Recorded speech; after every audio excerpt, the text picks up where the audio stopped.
program ning Adlaw Martes.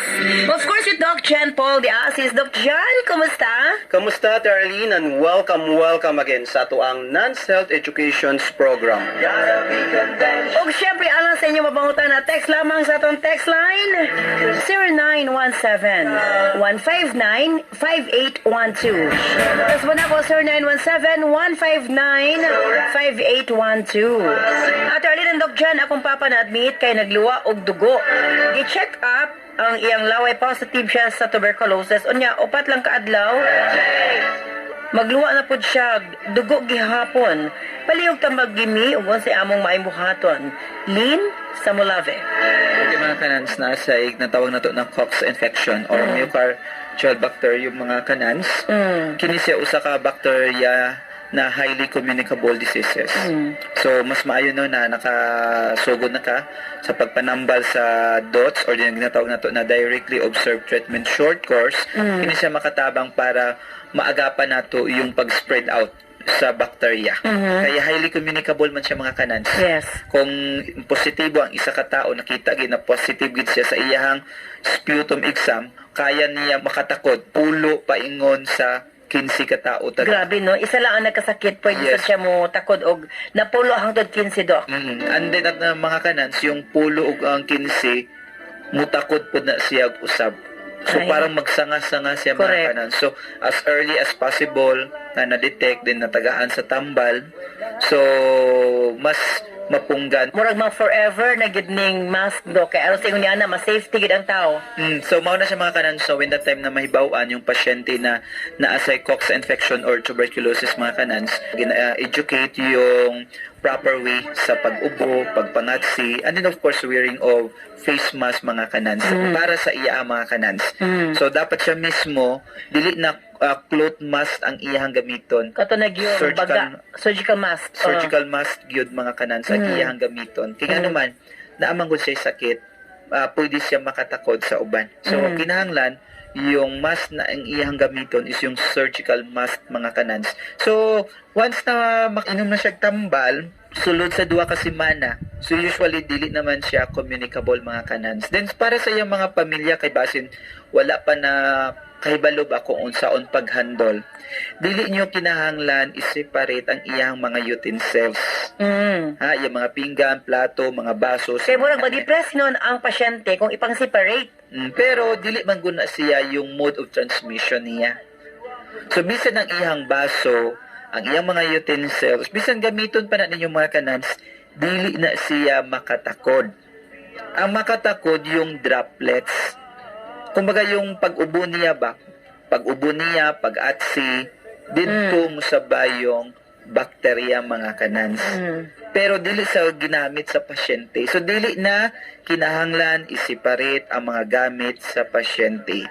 Ang kinahanglan lang sa pasyente, sulod sa duha ka semana kung kauban niya iyang pamilya mga kanans, para proteksyon sa iyang mga anak ba or sa iyang asawa or sa iyang mga family member mga kanans, ang mismong pasyente ang magsulob og face mask or surgical face mask sulod sa duha ka semana kay para dili matakdan ang uban mga kanan. So kana lang sulod lang sa duha ka semana, once na continue ang imuhang pag-inom, usually dili na kadayon makatakod mga kanans. Bisan na ka sa inyong balay, basta more than 2 weeks na, bala pwede mo na natanggalon ang imuhang face mask. Pero kung mugawas kita, maato tayo mga public places, kay balo na kita, mong new normal, may sakit man ka or wala, Wear face mask. yes, And kung pwede, face shield. yes, so kinahanglan gina siya nato mga kanans. And then, katong question nimo na galuwa ka og dugo, yes, natural gina siya ma-experience nimo for a few days, few weeks, sometimes yan if is few months, depende sa severity or sa damage sa imuhang baga. Ang importante karon, nakasugod na ka sa pag-inom sa tambal. I-continue lang nimo na siya sa pag-inom. Kaya when the time na ginaka-religiously i-follow nimo ay yung pag-inom sa tambal, yung bakterya sa sulod sa imuhang baga, ma-suppress naman ko to siya, magluya naman ko to siya. So meaning to say, kung magluya na ang bakterya, dili na siya makasamad sa imuhang baga. Mhm. So kung dili na masamad ang imuhang baga mga kanans, so yung pag-ubunin mo na naisagol na dugo, hinahinay na po na siya kawala mga kanans. So when that time makabantay bita ko pag-ubunin mo na medyo naisagol na dugo mga kanans, ang imong batot i-cold compress nimo ang imuhang dugan o ang imuhang likod. Kay para mo constrict yung mga nasamad. Kay once na mabugnawan man gud na siya, yung samad nato mukipot ang mga ugat. So ang bleeding ma-stop siya mga kanans. Okay? And then mga kanans, bawal ang utong o puwersa sa pag-ubo. And then yung pag-alsa o mga bugat. Mhm. Kay once manggod mo alsa kag bugat mga kanans, mo increase yung intrathoracic pressure. Ang pressure diri ba sa ato ang dugan, di ba mag-alsa kita? Anong ba yun siya, parang mubukad ang ato ang dughan mga kanans tungod sa kabugaton. So when the time na buhaton nimo pag-alsa sa mga bugat, usually diya magsugod na sad yung pagkasamad sa imuhang baga. Dili siya nasamad tungod sa bakterya, kundi nasamad siya sa sobrang taas na pressure kay tungod sa sobrang pamwersa, pag-utong or pag-ubo na kusog kaayo mga kanans. So mao to ang isa sa mga hinungdan. So kinahanglan nato na i-minimize. And then medyo taod-taod man gyud ang pag-inom sa tambal, din medyo taas yung mga dosage, yung taas na siya ng mga antibiotic ang ginainom nimo mga kanan. Sometimes yung lawas nimo magkakaroon ng mga adverse reaction. So lalo na kung medyo luya ang imuhang immune system, luya ang imuhang liver, then masyadong mataas yung acidity, sometimes yung pasyente na ay mga discomfort during sa treatment niya sa COX infection mga kanans. So pwede nato siya sabayan sa pag-inom sa non-serba capsule o UE derba capsule para i-boost ang iyang immune system. At the same time, mutaas ang resistensya niya mga kanans. Kaya para yung pasyente, dili niya ma-experience yung mga withdrawal effect or yung mga adverse reaction sa ginainom niya na mga tambal mga kanans. Kabalutan na taas kaayo ang dosage and then daghan ang tambal nimong ginainom. Pero i-follow lang siya kay mao man gyud na ang kinahanglan, ang atoa lang i-manage nato para dili magkaroon ng mga adverse reaction during sa imong treatment kay para sa imong pagpanambal mas haruhay ang imong paminaw sa panglawas and then dali makarecover ang imong panglawas. So yung NANS at U8 first month, ang pag-inom is 3 times a day. Buntag og tuhapon yun na sa yung pag-inom. Ang U8, sulod sa 15 ka adlaw, 3 times.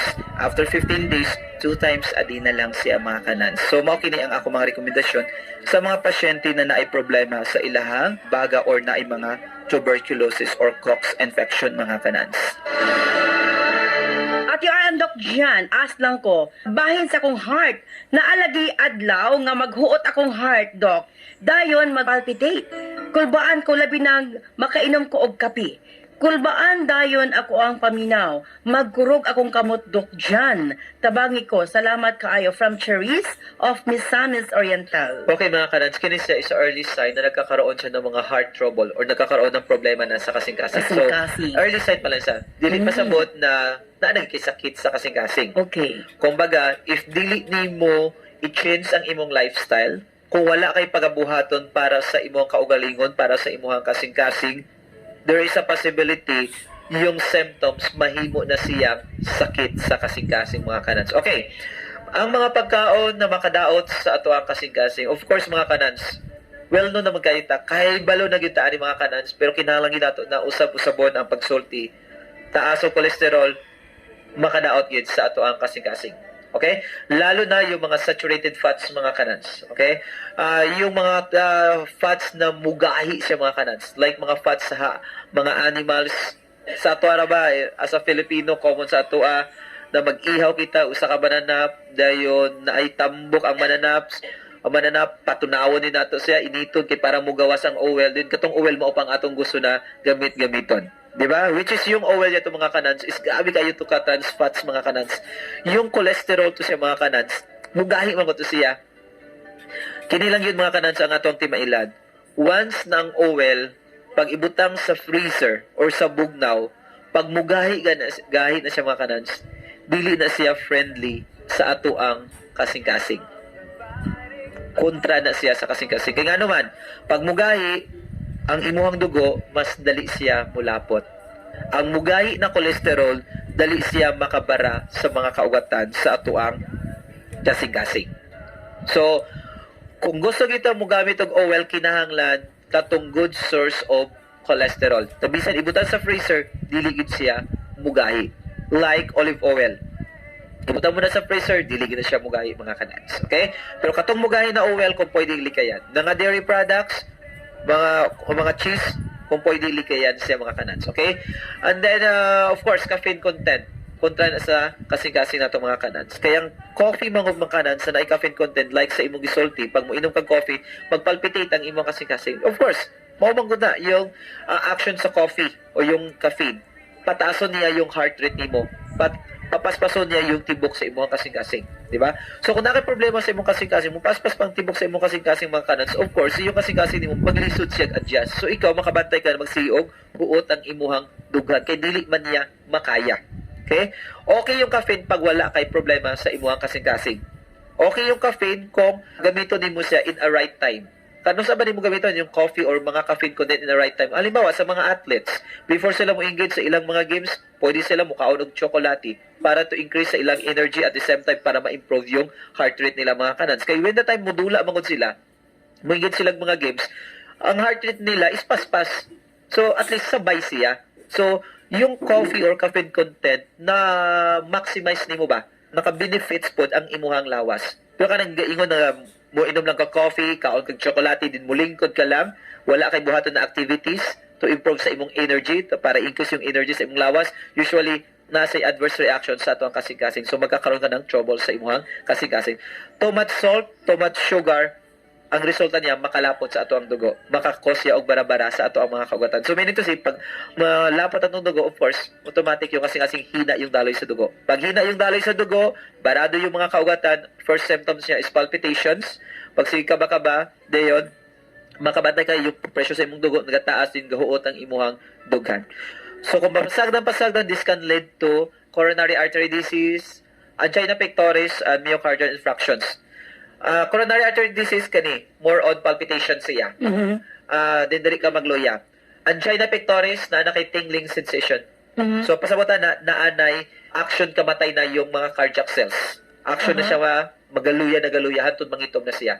Pag mangitom na siya, nadako na yung portion, MI na siya. Myocardial infarction. So kinita na paspas siya makakos siya o cardiac arrest. Pero kung coronary artery disease, dili kayo siya, gumo lang yung percentage.